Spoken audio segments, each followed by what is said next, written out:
Okay, let's talk about the tuning of this instrument.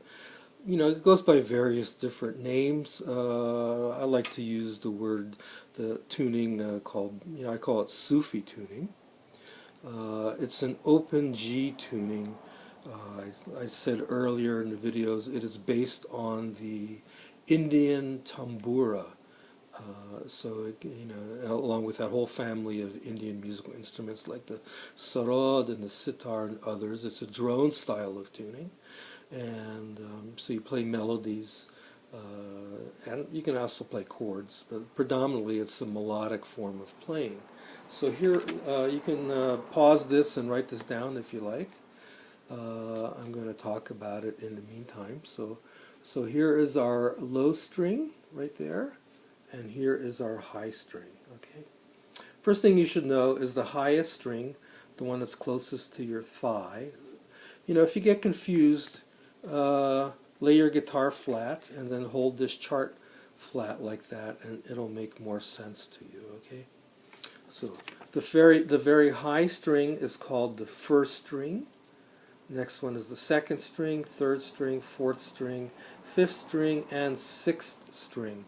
So I will be using that language throughout this course, and this is very standard language for the guitar. The thinnest string, the one that's closest to your thigh, is the first string, and then second string, third string, fourth string, fifth string, sixth string. Okay.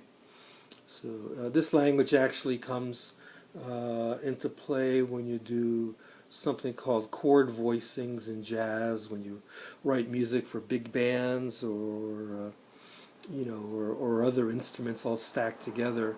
The first voice is always the voice that's on top. So there's a parallel similarity to that. Okay, so here's how we do the tuning. Right over here I have the standard guitar tuning, E, A, D, G, B, E, A, D, G, B, E. Okay, it's from low to high.